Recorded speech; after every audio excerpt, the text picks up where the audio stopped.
Hey, I'd like to welcome you to another episode of Mission Matters. My name is Adam Torres, and if you'd like to apply to be a guest in the show, just head on over to missionmatters.com and click on Be Our Guest to apply.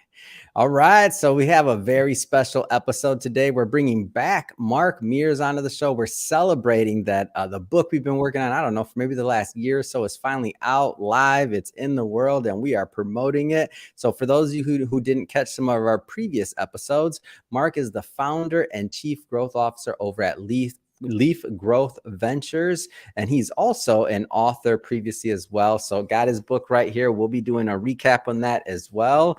But first off, Mark, I know that's a long intro, man, but the more you come on the show, the more you do with us together as we collaborate, the longer it gets. Welcome back, man.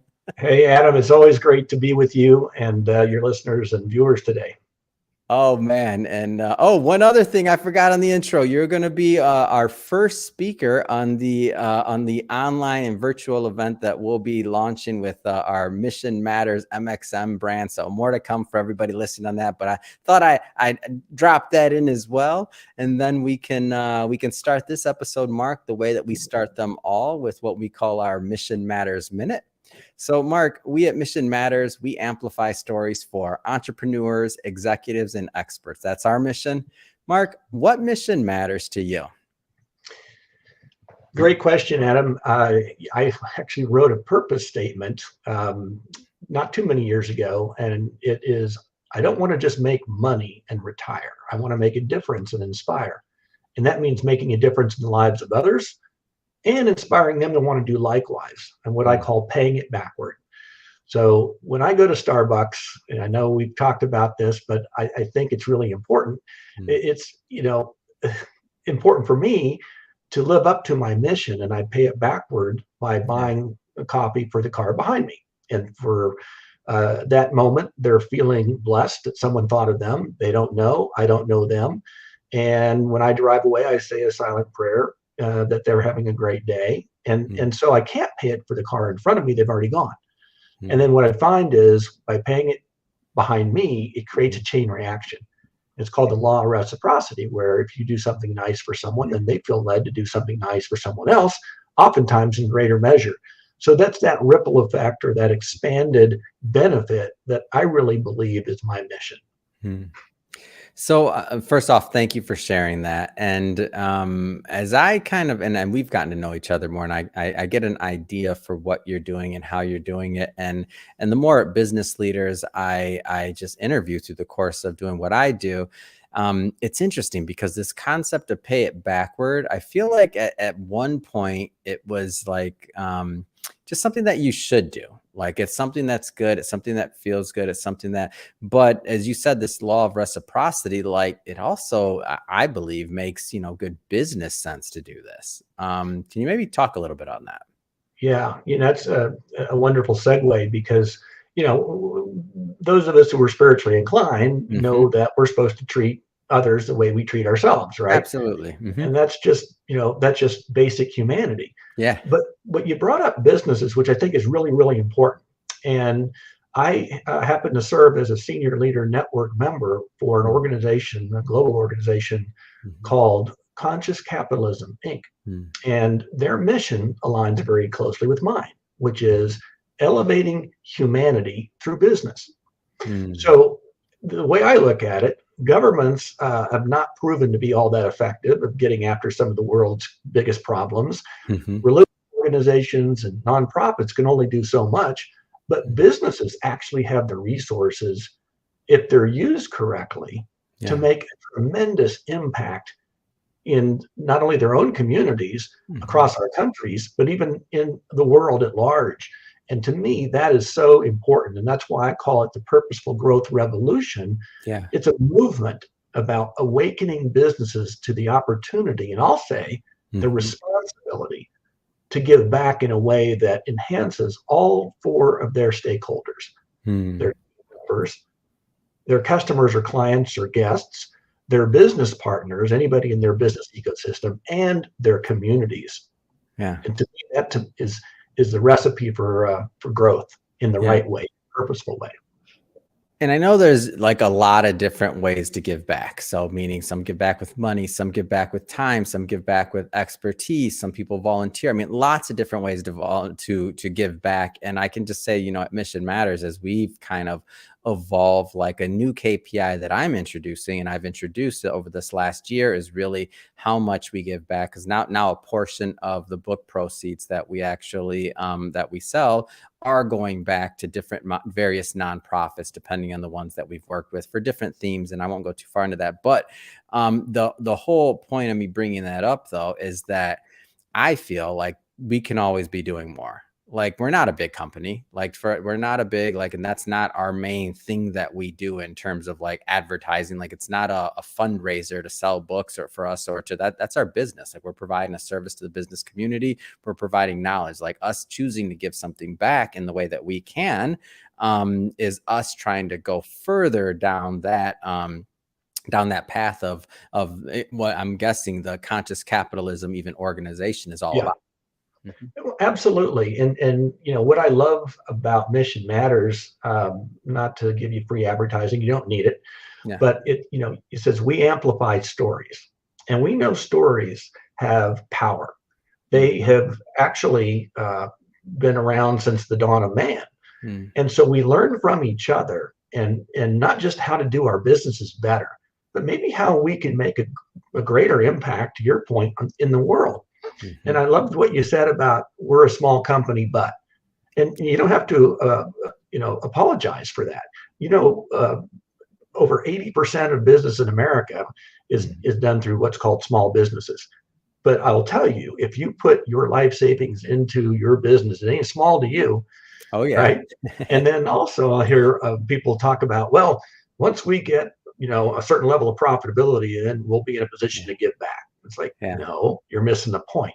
You Yeah. need to build it into your business model, Yep. and you will then see growth, because it's not purpose or profit, Yep. it's purpose and profit. And Yeah. countless examples of companies, big, small, solopreneur like me, Mhm. can make an impact with our time, to your point, our talents, our Mhm. treasures, or triumphs and travails, which is this idea of mentorship. Yeah. It's talking about experience, it's relating stories to help others along their growth journey, and then collectively we all win. Hmm. Wonderful.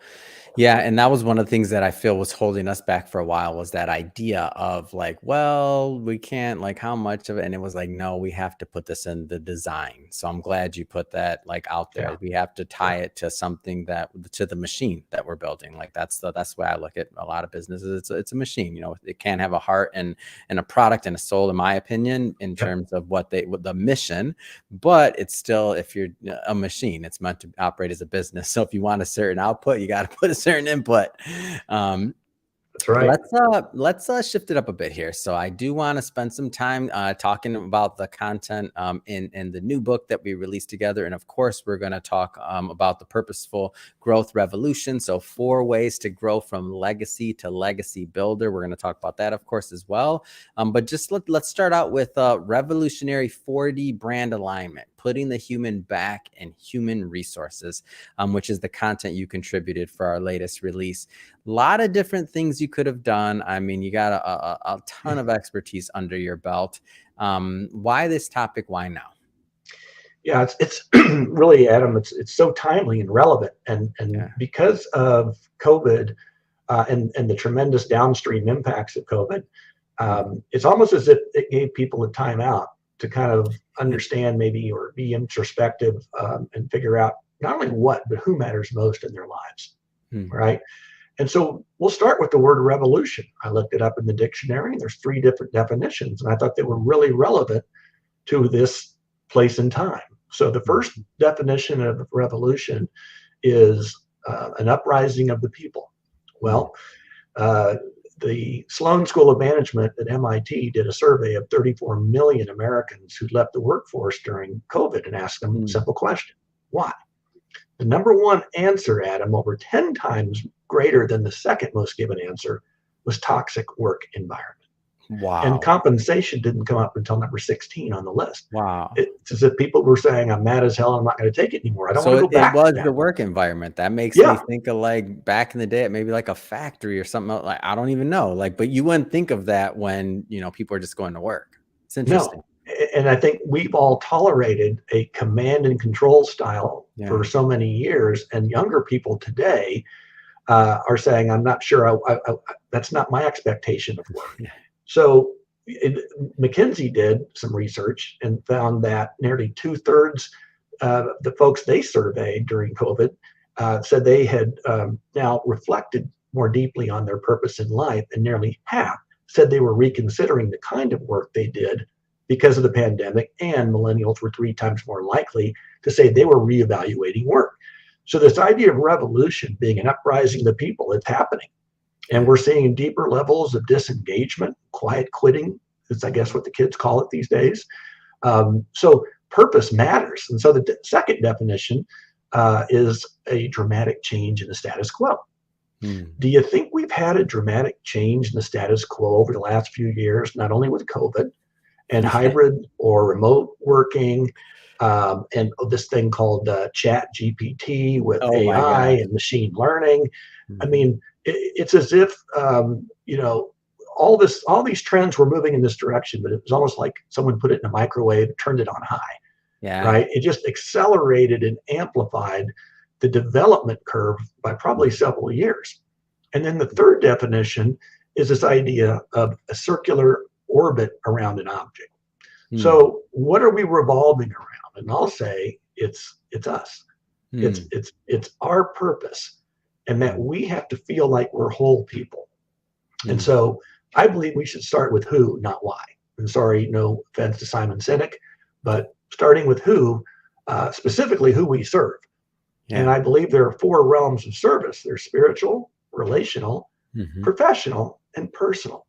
We're Hmm. whole people, and we need to feel comfortable bringing our whole self into the workplace. And so that's why I say put the human back in human resources. Hmm.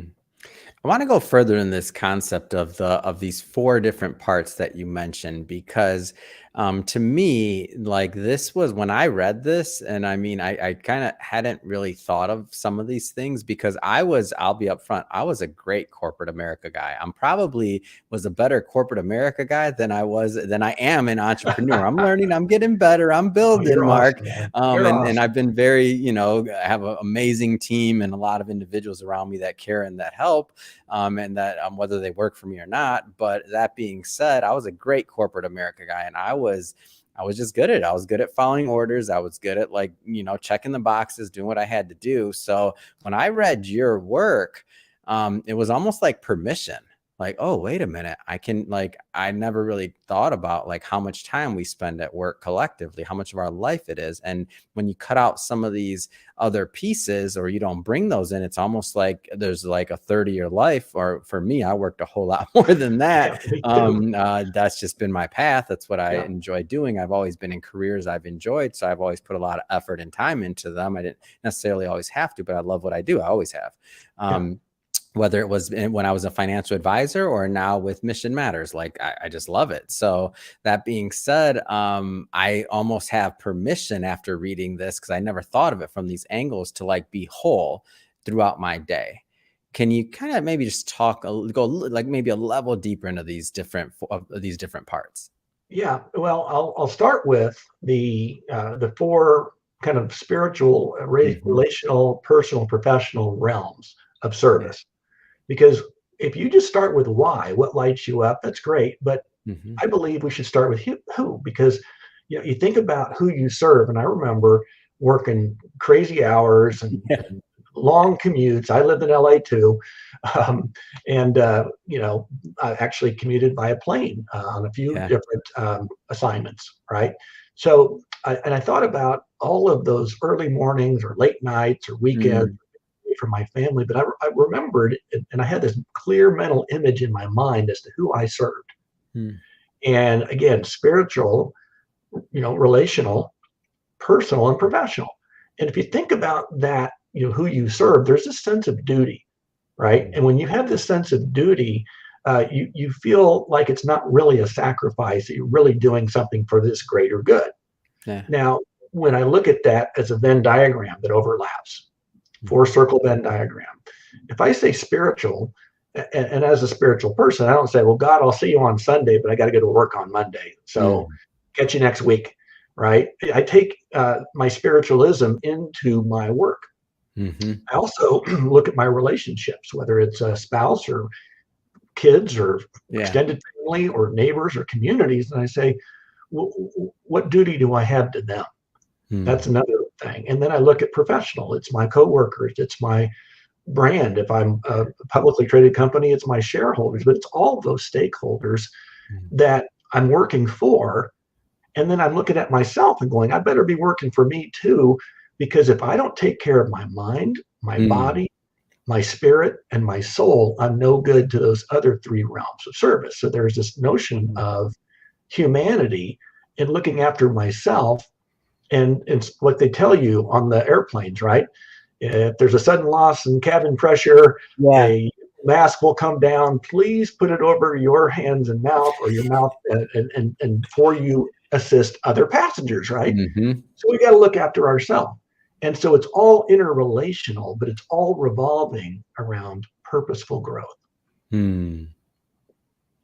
That it makes sense. And I mean, the way that you say it sounds, I won't say easy. Sounds like some simple concepts, but it's all in the implementation, like with anything in business, in my mind. If there's like, and I obviously there's only so much we can cover in, one particular podcast interview. And of course, and we're going to get into your book. So we're going to obviously pick this up. And this is, in my opinion, one of the great starts. So in terms of somebody going down this path, but somebody that's listening to this, if they're hearing these ideas, they're thinking about, like, they have that kind of like aha moment, like I hadn't really thought of things like that, and they're thinking about where to start this journey. I feel like in so many things, like the start is some of the hardest things, like going to the gym, whatever it is, go once, go again, like all that start's always hard, in my opinion. Like, where does somebody start when they start going down this new ideology? Well, this is where, I've actually got a new concept Mm. that is so simple. I was in a LinkedIn newsletter I wrote in February. I was trying to come up with something linked to my book, but also to the season of love, because Valentine's Day. And I got to thinking love, Mm. by putting the human back in human resources, all we need is love. Mm. But it's not the kind of love that's going to get you a quick call from HR and escorted out of the building. Yeah. It's the idea of listen, Yeah. observe, value, and empower. Mm. And you think about that, we all need to be seen and heard, right? To feel like Mhm. we're there, we're somebody, Yeah. right? So listening to somebody on a deeper level, Mm. understanding the who they serve, Mhm. the why they do what they do, the how they're uniquely gifted, their superpowers, and then the what they do, then you're going to be a better leader because you're listening to them. And also listen not only to what they say, but what they don't say. Mm. Think about what fears, what anxieties, what Mm. worries might they have at home beyond the work, and Yeah. because they're going to bring that to work, right? And they're not going to do it overtly, but it's still going to impact them. Yeah. So if someone's worried about AI taking their job, or how do you listen to that? What about inflation, or what about this impending recession that we keep hearing about? There's a lot of fears that people are going through over and above when we were in the midst of COVID, right? Mm. And observe them. And by observing them, I'm not talking about an annual performance appraisal. I'm talking about real-time coaching. For Yeah. example, I live here in Kansas City, home of the world champion Kansas City Chiefs. Well, Andy Reid wouldn't wait till the end of the season to coach. He does it all the time. Mm. Every practice, every film session, Mhm. or every game, and it provides people with what they need to be their very best. And so then Mhm. valuing them as that whole person, not just Mhm. as a worker, but valuing them by giving them opportunities to learn and Mhm. grow and develop. And then finally empower them. Mm. Be the wind beneath their wings and let them soar. And Mm. and if they fall down, pick them up, dust them up, and put them right back out there. Because we know that if someone feels empowered, they're Mm-hmm. going to be engaged with their heart, their head, their hands, and their habits. Mm-hmm. And they're going to take a greater degree of ownership in the outcomes. They're going to naturally work harder. And they're going to also want to pay it backward to help others along their journey because they've drunk the Kool-Aid and they want to share it with others. And that just, again, provides a ripple effect of positivity and benefit across all stakeholders in an organization. Mm. In your writing, you mentioned multiple case studies. So you talk about Patagonia, you talk about Canva, talk about KPMG. I want you to maybe we're not going to get into all of them for everybody watching, just so you know, because hey, we want you to pick up the book still, of course. So there'll be a link in the bio, so you can do that. But when you have a moment, but Mark, I do want you to maybe pick any of the three. I don't know, or any of those. Maybe kind of go into a little bit of what you talked about in the book to give people a flavor for your writing. Yeah, I think those are all great examples. Mm-hmm. Canva is a online design service firm based in Sydney, Australia, Mm-hmm. and they've been around now, I want to say 10 years, but they have That's essentially, it? Wow, I didn't realize well, that. that's the pace of technology, as I mentioned, this whole microwave approach. Wow. But they're now over $41 billion Yeah. in revenue, but they have a simple two-step process, which is, uh, grow the biggest company we can, but also do the most good. So all of Mm. their values are stacked around that idea of Mm. these two simple things. And so they integrate their value, they connect it to their business model. So many times when I talk to people about purpose, they're like, yeah, that sounds fluffy. That sounds airy fairy cotton candy. We have to make a bottom line profit or heads will roll. It's like, oh, Yeah. come on. Yeah, that's so Neanderthal Yeah. thinking. But these companies that put their purpose, which is their vision, their mission, their Mhm. values, how they work together in action, right? Not just as empty Mhm. platitudes on a poster on a wall that you salute when you walk by, Yeah. but connect them to their four stakeholders, their team members, their Mhm. guests or customers or clients, their business partners, and their Mhm. communities. And they're living it out, and they're some of the most profitable firms in their space, right? Yeah. So again, you build it into the business model. You don't wait for some extra cream to skim off the top Mhm. afterwards. So there are countless examples and case studies of companies who do that. But here's how it reflects back to this idea of 4D brand growth, Mhm. right? The four dimensions of a brand. I was just having coffee this morning talking about branding. And the guy said, yeah, well, brands are the external face of the company to the client or customer or guest. I Mhm. said, that's one part of it, but there are four parts. He said, really? Tell me. Well, I'm going to tell you. The first dimension, going back to that four circle Venn diagram, is a Mhm. personal brand. We all have a personal brand, whether we know it or not. Yeah. And it answers the question, who am I? And what Mhm. value do I add to the organization? Then we have the internal brand, which is that collective we. Now we're a member of a Mm. broader team. What do we stand for? Then we have the external brand that my friend was talking about, and that is external facing, Mhm. as the name suggests. So it's externally facing to your ultimate user or client or customer or community. Mhm. And then, not to be forgotten, we have our employer brand that Mm. answers the question, do I belong here? Mm. And so why that's so important, Adam, is that we talk about DEI, and we should make more progress on Mhm. doing it the right way, not just checking a box. So the way I look at it is diversity just gets you in the door, Mhm. inclusion gets you a seat at the table, Mhm. and equity gives you an equal voice. Well, that's not bad. Mhm. But if you don't feel a sense of belonging, then Yeah. you're most likely not to, going to feel comfortable being Mhm. vulnerable enough to give of your very best. You're just going to be happy to be in the room where Mhm. it happens, to quote Hamilton, and you're not going to want to rock the boat. Yeah. So this idea of belonging is so important, and it ties back to what I believe in. Words matter Mhm. a lot to me. Is culture is not a bad word, but Mhm. culture is maybe somewhere you might just feel a part of. Yeah. I believe community is a better word because that's a Mhm. place where you feel like you belong in. So Mm. how we go back to leaders today and build them into legacy builders And I'm Yeah. not talking about the kind of legacy after you're dead and buried and you bequeath Yep. something of value to someone. I'm talking about every day, a living legacy. Yeah. It's putting in place these tenets that I've been talking about. It's Mm. integrating the four dimensions of the brand, but Mhm. understanding in the middle of all of it is purposeful growth and putting the human back in human resources. At the end Mm. of the day, whether the robots or the zombies or AI takes us away, we're Yeah. all still humans, right? And we have to understand that and treat people that way, and we'll get the Mhm. very best out of them, and our enterprise will thrive as a result. Yeah. Well, once we get talking about brand, you and I know we can talk all day long. We've had some great conversations about that, and we'll go further. But I want to shift focus here. I want to spend some of the time that we have left on the purposeful growth revolution. So, 4 ways to grow from leader to legacy builder, and this would be, I mean, this is, in my opinion, and correct me if I'm wrong. I mean, this is the big body of work and the core of your philosophy and this movement you're leading. Am I off on that?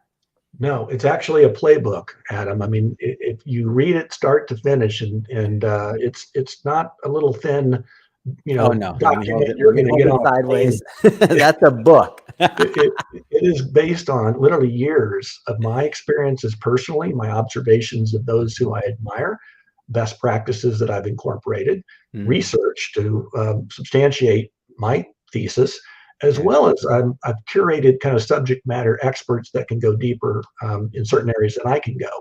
And I use the word curated on purpose because I really wanted this to be a curated reading experience. Yeah. It's not me talking at you, it's me talking with you, but Mhm. it's me sharing and paying it backward by Yeah.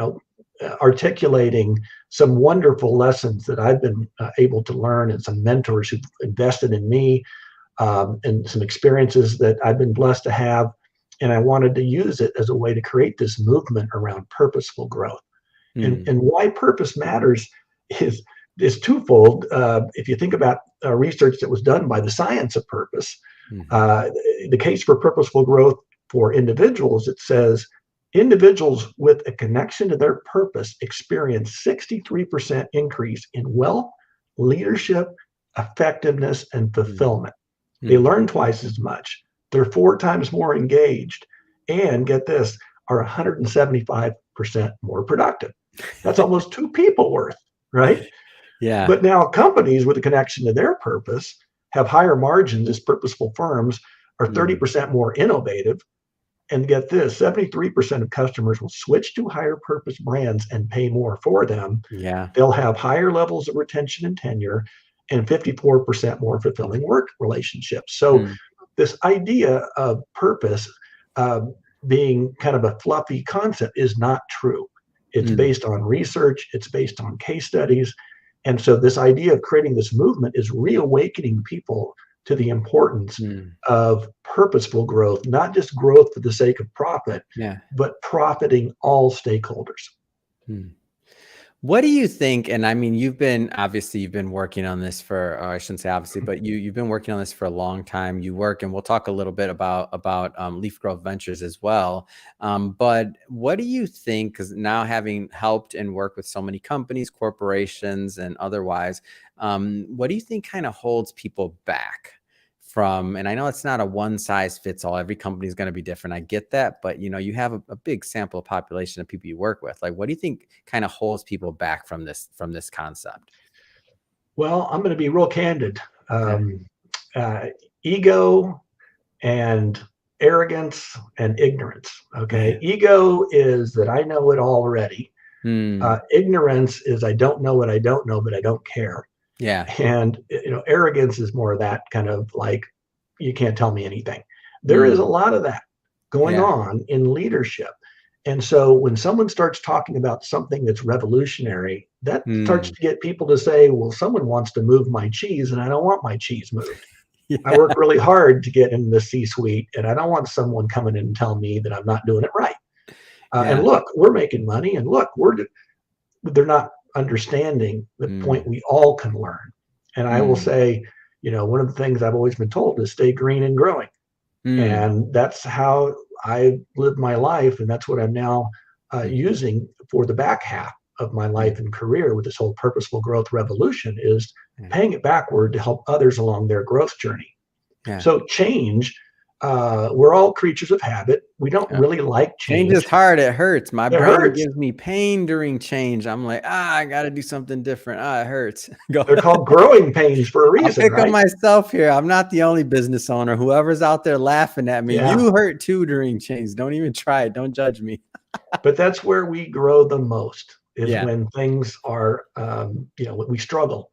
For me, writing this book, Adam, I'm telling you, there's a chapter in there about get the FUD out, which stands for fear, uncertainty, doubt, and delay.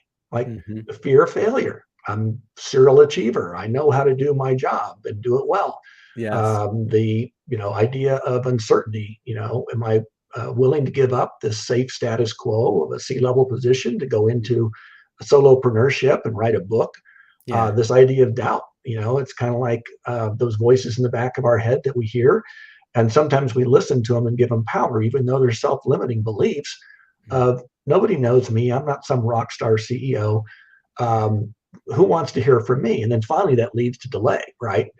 Based on those three things, it's like, okay, I'll put it off. I'll give myself a little shot of dopamine make myself feel good for the moment, and I'll get back to it later. Well, that's how long it took me to write this book, because it has been chasing me for several years until I finally listened and said, you know what, I got to do this. And having fulfilled that goal last fall when it came out, I'm telling you, other than getting married and having twin daughters years ago, having that book show up on my door from Amazon with my name on it was one of the most satisfying or fulfilling endeavors, because I figured out I could do hard things. I could do things I knew nothing about, and I could listen to a calling and follow it faithfully until I reached the objective. And that's really the encouragement I would give your listeners, those who are entrepreneurs, is just don't give up. Yeah.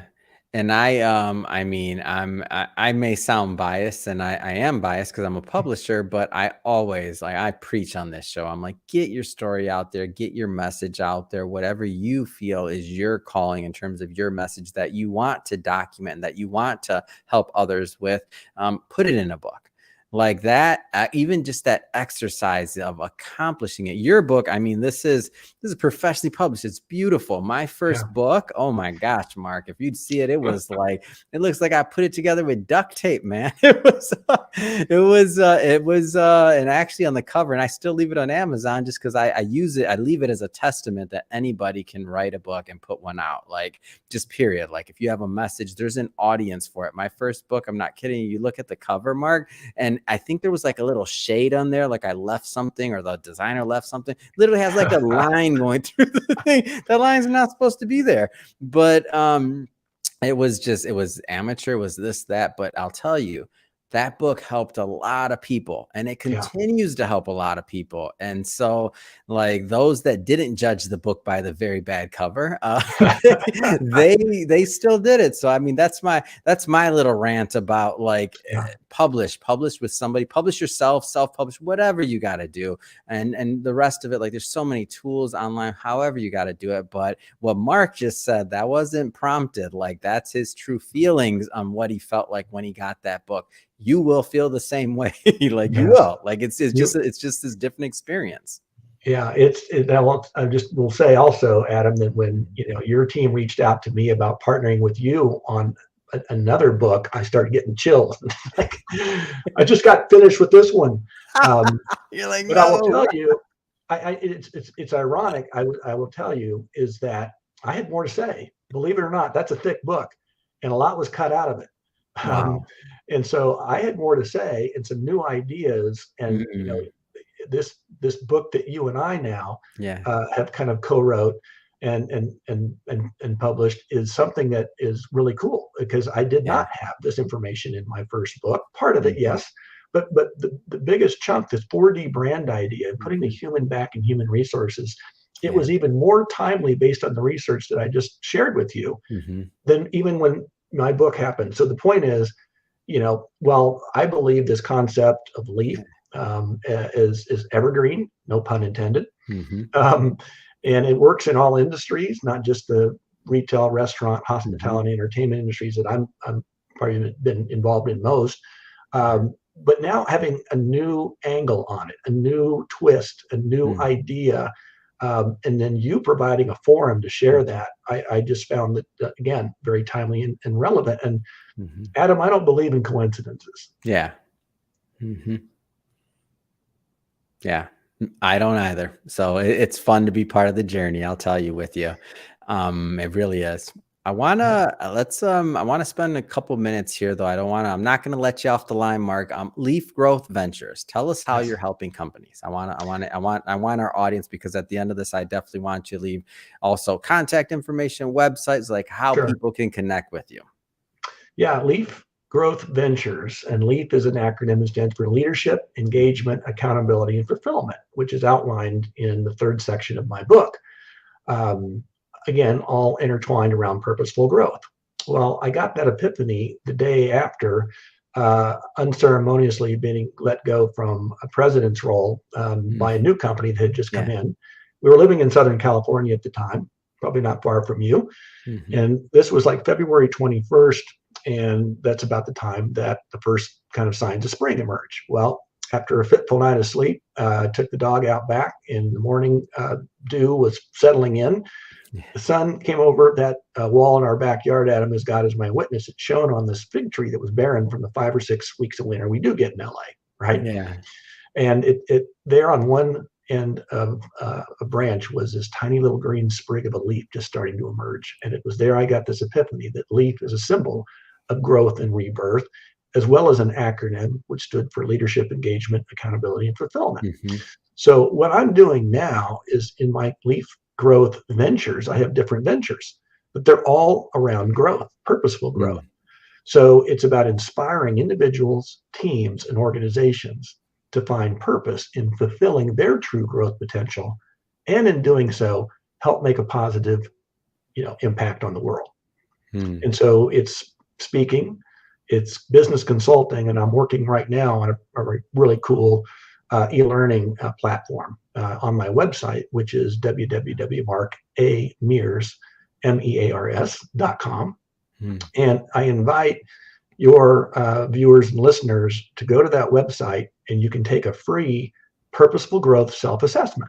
It's right there Mm. on the homepage. Takes about 5, 6 minutes tops, and you'll get a chance when you have completed the assessment to then download your customized report, which Mm. will give you a score in each of these different areas, and it follows the 4 key sections of the book.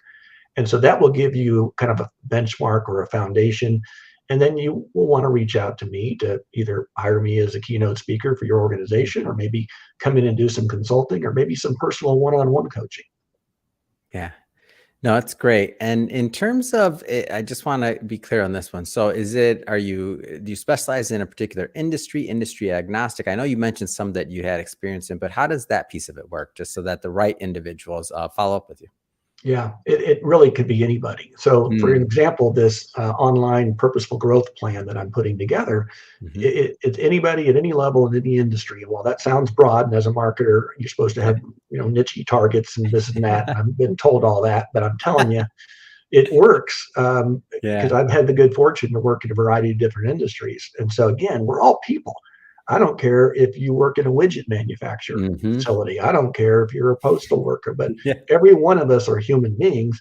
And so, following this plan, this purposeful growth plan for your life and work to be more fulfilling, Mm. is something I believe everybody should want. And it sounds like that's where the world of work is going, and Yeah. I'm trying to lead this movement. So your listeners and viewers can also hit me up on LinkedIn. Connect with me. Let's start a conversation, Yeah. and I'd love to help you grow. Awesome. Website one more time so everybody has it.